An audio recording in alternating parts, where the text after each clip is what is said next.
마가복음 15장 1에서 5절 말씀입니다. 15장. 새벽에 대제사장들이 즉시 장로들과 서기관들 곧 온 공회와 더불어 의논하고 예수를 결박하여 끌고 가서 빌라도에게 넘겨주니 빌라도가 묻되 네가 유대인의 왕이냐? 예수께서 대답하여 이르시되 내 말이 옳도다. 하심에 대제사장들이 여러 가지로 고발하는지라 빌라도가 또 물어 이르되 아무 대답도 없느냐? 그들이 얼마나 많은 것으로 너를 고발하는가 보라. 하되 예수께서 다시 아무 말씀으로도 대답하지 아니하시니 빌라도가 놀랍게 여기더라. 사랑하는 형제 여러분, 10월 29일 금요일 새벽 목상에 오신 것을 환영합니다. 1절 새벽에 대제사장들이 즉시 장로들과 서기관들 곧 온 공회와 더불어 의논하고 예수를 결박하여 끌고 가서 빌라도에게 넘겨주니 공생의 마지막 목요일 밤에 성찬식을 제정하심으로써 언약식을 삼으신 예수님은 그 밤에 체포되셔서 금요일 새벽에 사내들인 공회의 불법재판에서 신성모독죄로 정죄를 당하셨습니다. 금요일에 죽으실 것을 예수님은 아시고 미리 전날 언약식을 하신 것인데요. 언약식의 잔은 금요일에 흘리실 보혈을 상징한 것입니다. 그러므로 성찬식은 십자가의 피로써 언약 백성이 되도록 사전에 세우신 언약식입니다. 왕과 백성의 언약식입니다. 예수님을 왕으로 영접하는 자들은 예수님의 피로 새 언약을 받아 하나님 나라에 소속되는 것입니다.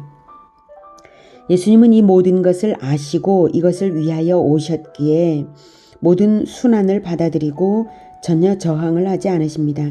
순순히 받으심으로써 하나님께 자신을 올려드리고 있는 예배가 되고 순순히 받으셔야 하나님께 자신을 올려드리는 제사가 되고 영원한 제사가 되기 때문입니다.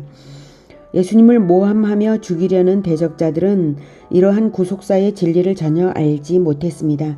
그들은 종교 지도자들이었지만 구약성경에 예표되고 예언된 그리스도를 믿지 않았습니다. 그래서 예수님을 배척하고 급기야 자기들의 탐욕을 위하여 그리스도에게 사형 판결을 내렸습니다. 예수님에 대한 재판은 먼저는 한밤중에 모인 사내들인에 의해서 1차적으로 이루어졌습니다. 마가복음 14장 64절에 그것이 나왔죠. 그 신성모독하는 말을 너희가 들었도다. 너희는 어떻게 생각하느냐 하니 그들이 다 예수를 사형에 해당한 자로 정죄하고 이렇게 사내들인의 불법 재판이 이루어졌습니다. 하지만 그들의 사형 판결은 법적으로 유효한 것은 아닙니다. 왜냐하면 로마의 지배를 받는 처지이므로 사형 집행권이 그들에게는 없었습니다. 그래서 로마 총독 빌라도에게 넘겨 죽여달라고 하려고 새벽 날이 밝기가 무섭게 고발을 했는데요. 새벽에 빌라도에게 넘겨주려고 고발을 했는데요. 문제는 로마는 다신교를 믿는 이방 국가라서 신성모독죄가 사형의 이유가 되지 못한다는 것입니다. 그래서 다른 죄목으로 고발을 해야만 했습니다. 2절 빌라도가 묻되 네가 유대인의 왕이냐? 빌라도에게 제시한 죄목은 신성모독죄가 아닙니다. 정치적인 죄목으로 즉 반역죄로 탈바꿈되었습니다. 그래서 빌라도가 묻는 것이죠. 네가 유대인의 왕이냐? 반역자냐 이 뜻입니다. 누가복음 23장 2절에 보면 고발하여 이르되 우리가 이 사람을 보며 우리 백성을 미혹하고 가이사에게 세금 바치는 것을 금하며 자칭 왕 그리스도라 하더이다. 이렇게 사내들인이 고발했습니다. 그들은 세 가지로 고발을 했는데요. 백성을 미혹했다. 즉 선동죄.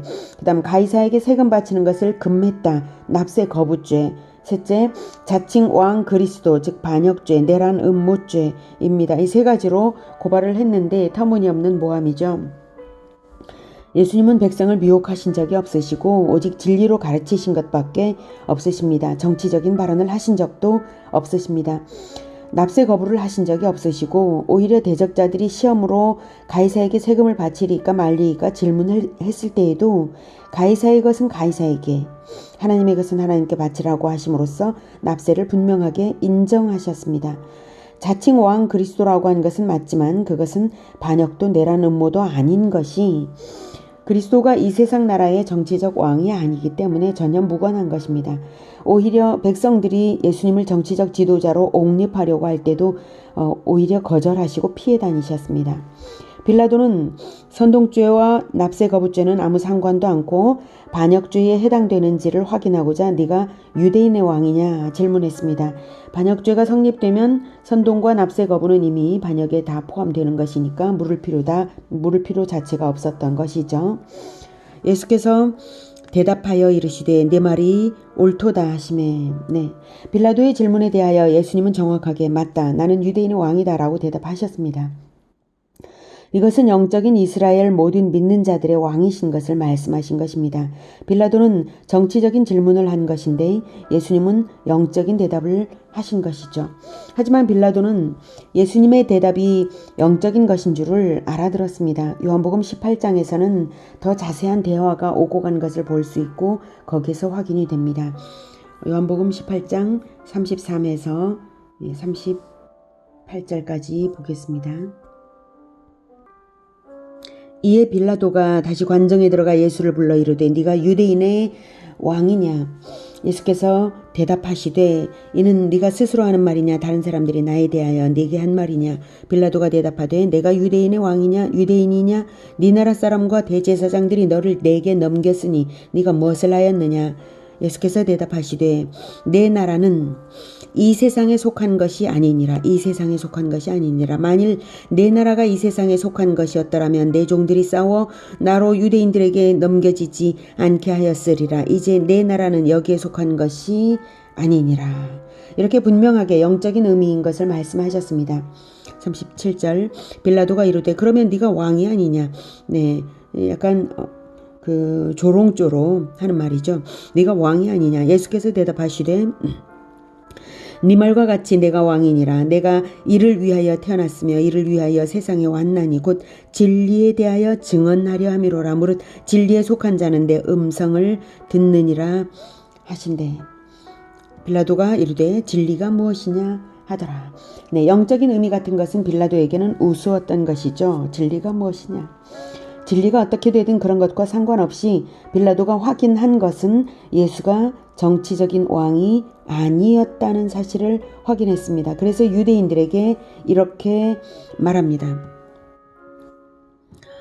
이 말을 하고 다시 유대인들에게 나가서 이르되 나는 그에게서 아무 죄도 찾지 못하였노라. 이렇게 빌라도는 예수님의 무죄를 확정적으로 말했습니다. 그러나 유대인들은 악착같이 예수를 죽이는 것을 포기하지 않았습니다. 3절 대제사장들이 여러 가지로 고발하는지라.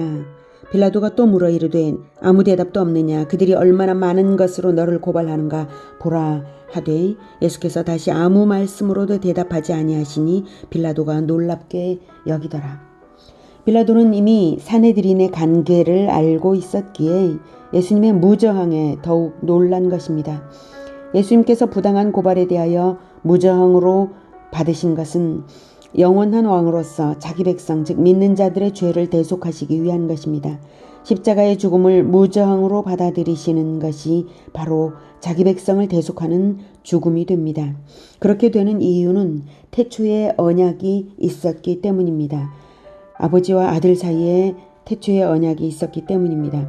그 언약의 장면 자체는 성경에 기록되지 않았지만 그 언약의 사실, 언약 자체가 있다는 사실은 예수님의 기도에 나타나 있습니다. 요한복음 17장 1에서 5절 예수께서 이 말씀을 하시고 눈을 들어 하늘을 우러러 이르시되 아버지여 때가 이르렀사오니 아들을 영화롭게 하사 아들로 아버지를 영화롭게 하게 하옵소서. 아버지께서 아들에게 주신 모든 사람에게 영생을 주게 하시려고 만민을 다스리는 권세를 아들에게 주셨음이로소이다. 영생은 곧 유일하신 참 하나님과 그가 보내신 자 예수 그리스도를 아는 것이니이다. 아버지께서 내게 하라고 주신 일을 내가 이루어 아버지께서 내게 하라고 주신 일을 내가 이루어 아버지를 이 세상에서 영화롭게 하였사오니 아버지여 창세전에 내가 아버지와 함께 가졌던 영화로서 지금도 아버지와 함께 나를 영화롭게 하옵소서. 자, 1절 아버지여 때가 이르렀사오니 2절 만민을 다스리는 권세를 아들에게 주셨음이로소이다. 4절 아버지께서 내게 하라고 주신 일. 이 기도 부분이 바로 아버지와 아들 사이에 언약이 있었음을 알 수 있는 부분입니다. 아버지께서 내게 하라고 주신 일이 바로 대속의 죽음을 죽는 일입니다. 그로써 예수님이 받는 것은 만민을 다스리는 권세입니다. 이때 만민은 영생을 얻는 모든 자, 예수님을 왕으로 영접한 자들을 말하고요. 영원한 하나님 나라 공동체입니다. 아버지여 때가 이르렀사오니의 때는 언약한 대로 언약 성취의 때가 되었다는 것입니다. 이 기도는 십자가 지시기 전날 밤에 드린 기도입니다. 십자가를 지실 것을 전제로 드린 기도이기 때문에 아버지께서 내게 하라고 주신 일을 내가 이루어 아버지를 이 세상에서 영화롭게 하였사오니 라고 과거형으로 표현하신 것이고요. 그 일이 반드시 죽음이 되는 것이 맞냐, 대속의 제사가 되냐 묻는다면 그것은 에덴의 첫 죽음인 죄 없는 짐승의 죽음으로 예표되었습니다. 인류가 첫 범죄를 저질렀을 때에 하나님께서는 아담과 하와를 마땅히 죽이셔야 했지만 그들을 죽이는 대신에 그리스도의 죽음을 받으시고 그리스도를 예표하는 죽음으로 죄 없는 짐승의 피를 흘리게 하신 것이고 그 짐승 가죽으로 아담과 하와를 덮어 수치를 가려 주셨습니다. 그 후 아담과 하와는 에덴에서 쫓겨나기는 했지만 목숨을 부지할 수 있었고 또한 에덴에서의 그 원형의 제사처럼 그리스도의 희생을 기념하여 자기들의 죄사함을 위하여 짐승의 피를 흘리는 제사를 올려드렸던 것입니다. 아담과 하와의 제사가 어디 나오냐고요? 가인과 아벨의 제사가 바로 그 부모들의 제사를 본받은 것임을 생각할 때 알 수 있습니다. 자, 이렇게 예수님은 태초의 언약대로 자기 백성들의 죄를 사하기 위하여 순순히 죽음을 받아들이고 계신 것입니다. 왕은 백성을 책임지는 자입니다. 왕은 백성을 살리기 위해서라면 자기 생명으로 대가를 지불해서라도 책임을 지는 자가 바로 왕입니다. 예수님은 만민의 왕이시고 영원한 왕이시기에 자기를 믿는 만민에게 백성을 주시려고 자기를 믿는 만민에게 영생을 주시려고 백성을 삼은 만민에게 영생을 주시려고 자기 백성의 죄사함을 위하여 주어지는 죽음을 받아들이셨습니다. 우리는 왕이신 예수님을 영접한 그분의 백성들입니다. 예수님의 피를 언약의 피로 하여서 세우신 새 언약 안에 들어왔습니다. 그러니 우리가 어떻게 살아야 하겠습니까? 새 언약에 따른 새 계명과 사명, 그것을 지키며 예수님을 따르며 살아가야 할 것입니다. 요한복음 13장 34, 35절에 새 계명을 너희에게 주노니 서로 사랑하라. 내가 너희를 사랑한 것 같이 너희도 서로 사랑하라. 너희가 서로 사랑하면 이로써 모든 사람이 너희가 내 제자인 줄 알리라. 이렇게 새 계명을 주셨습니다. 예수님을 본받는 사랑의 새 계명. 그리고 또한 마태복음 28장 18, 19, 20절에 사명을 주셨습니다. 예수께서 나와 말씀하여 이르시되 하늘과 땅의 모든 권세를 내게 주셨으니 그러므로 너희는 가서 모든 민족을 제자로 삼아 아버지와 아들과 성령의 이름으로 세례를 베풀고 내가 너희에게 분부한 모든 것을 가르쳐 지키게 하라. 볼지어다 내가 세상 끝날까지 너희와 항상 함께 있으리라 하시니라. 이 예수님의 사명, 새 계명과 제자와 명령에 충성하며 살아가는 우리 모두가 되기를 축복합니다. 기도하겠습니다. 하나님, 우리를 살리시려고 하나님의 아들을 하나님의 아들과 언약하셔서 아들의 생명을 우리를 위하여 내어주신 것 정말 감사합니다. 언약대로 오셔서 언약을 성취하고자 우리의 죄를 위하여 대속의 죽음을 죽어주신 예수님 감사합니다. 우리가 새 언약의 피로 언약 안에 들어와 주님의 백성이 되었사오니 새 계명을 지키며 사명을 다하여 살아가고자 합니다. 이것 또한 우리 능력으로 되지 못하고 오직 주님의 능력에 의지하여 하늘과 땅의 모든 권세를 받으신 주님의 권세와 그 능력에 의지하여 새 계명과 사명을 다하며 살아가겠사오니 주님 우리를 붙들어 주시옵소서. 하늘과 땅의 모든 권세로서 지키시며 인도하시며 권능 있게 우리를 사용하여 주 하나님의 영광이 되게 하여 주시옵소서. 예수 그리스도 이름으로 기도드립니다. 아멘. 이어지는 시간은 개인 기도 시간입니다.